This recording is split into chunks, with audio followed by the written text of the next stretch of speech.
Hi friends, എല്ലാവർക്കും ഹന്നാസ് റെസിപ്പീസിലേക്ക് സ്വാഗതം. ഞാനിന്ന് ചെയ്യാൻ പോകുന്നത് തൈര് വടയാണ്. ഇതുണ്ടാക്കുന്നത് എങ്ങനെയെന്ന് നോക്കാം. ഇതിനു വേണ്ടി ഞാനിവിടെ അരക്കപ്പ് ഉഴുന്നും ഒരു 1/4 കപ്പ് ചെറുപയർ പരിപ്പും ഒരു 2-3 മണിക്കൂർ വെള്ളത്തിൽ കുതിർക്കാൻ വേണ്ടി ഇട്ടിട്ടുണ്ടായിരുന്നു.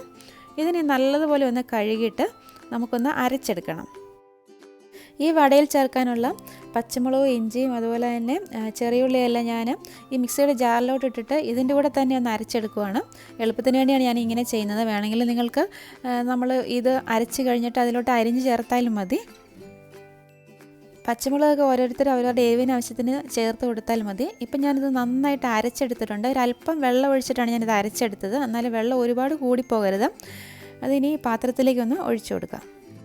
ഇതിലോട്ട് ഇനി ആവശ്യത്തിന് ഉപ്പും അതുപോലെ തന്നെ ഒരു നുള്ളു കായത്തിൻ്റെ പൊടിയും കൂടി ചേർത്ത് കൊടുക്കുക. എന്നിട്ട് നല്ലതുപോലെ അത് മിക്സ് ചെയ്തെടുക്കണം.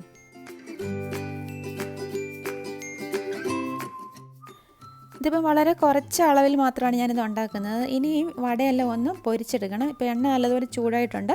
നമ്മൾ സാധാരണ ഉഴുന്ന വടയൊക്കെ ഉണ്ടാക്കുന്ന പോലെ ഞാനങ്ങനെ ഷേപ്പ് ചെയ്ത് അങ്ങനെയൊന്നുമല്ല ഫ്രൈ ചെയ്യുന്നത്. ചുമ്മാ എണ്ണയിലോട്ട് ഇട്ട് കൊടുക്കുകയാണ്. ചെറിയ ചെറിയ വടകളായിട്ട് നമുക്ക് ഫ്രൈ ചെയ്തെടുക്കണം.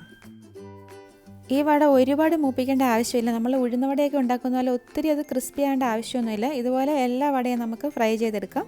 അതിനുശേഷം ഞാൻ ഈ വടകളെല്ലാം ഇവിടെ ചെറിയ ചൂടുവെള്ളത്തിലോട്ട് ഇട്ടിരിക്കുകയാണ്. ഒത്തിരി ചൂടൊന്നുമില്ല, അതൊന്ന് സോഫ്റ്റ് ആകാൻ വേണ്ടിയാണ് ഇങ്ങനെ ഇടുന്നത്. അതിനുശേഷം നമുക്ക് കൈകൊണ്ട് അതൊന്ന് പ്രസ് ചെയ്തിട്ട് ഇത് നല്ലതുപോലെ ഒന്ന് പിഴിഞ്ഞെടുക്കണം. ഈ തൈര് വട ഉണ്ടാക്കാൻ വേണ്ടി ഞാനിവിടെ ഒരു 1.5 കപ്പ് അധികം പുളിയില്ലാത്ത തൈരാണ് എടുത്തിരിക്കുന്നത്. അതിലോട്ട് ഒരു അല്പം വെള്ളം കൂടി ചേർത്തിട്ടുണ്ട്. എന്നിട്ട് നല്ലതുപോലെ ഒന്ന് ഒരു സ്പൂൺ ഉപയോഗിച്ച് അതിൻ്റെ കട്ടയെല്ലാം ഒന്ന് ഉടച്ചെടുത്തിട്ടുണ്ട്. അതിലോട്ട് ഞാൻ ആവശ്യത്തിന് ഉപ്പും ഒരു 1/2 ടീസ്പൂൺ പഞ്ചസാരയും കൂടി ചേർത്തിട്ടുണ്ട്. പുളി ഒന്ന് ബാലൻസ് ചെയ്യാൻ വേണ്ടിയാണ് പഞ്ചസാര ചേർത്തിരിക്കുന്നത്.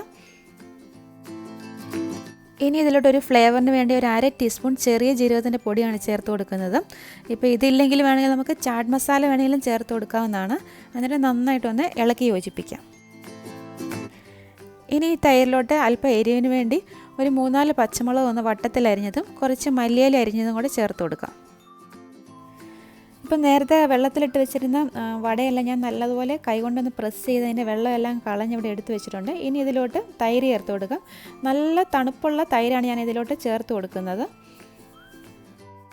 ഇനി ഇതൊന്ന് താളിച്ചൊഴിക്കുന്നുണ്ട്. അതിനുവേണ്ടി ഇവിടെ ഒരു പാൻ ചൂടാകാൻ വെച്ചിട്ടുണ്ട്. അതിലോട്ട് ഒരു 1 ടേബിൾ സ്പൂൺ വെളിച്ചെണ്ണ ഒഴിച്ചു കൊടുക്കാം. വെളിച്ചെണ്ണ നല്ലതുപോലെ ഒന്ന് ചൂടായിട്ട് വരുമ്പോഴത്തേക്ക് 1/2 ടീസ്പൂൺ കടുകിട്ട് ഒന്ന് പൊട്ടിച്ചെടുക്കണം.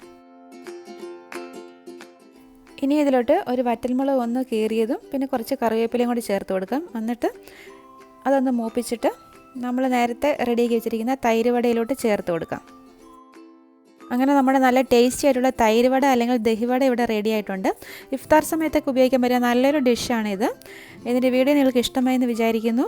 ഇഷ്ടമായ ലൈക്ക് ചെയ്യാനും കമൻറ്റ് ചെയ്യാനും ഷെയർ ചെയ്യാനും മറക്കരുത്. വീണ്ടും നല്ലൊരു റെസിപ്പിയുമായി കാണാം. Thank you for watching Hanna's recipes.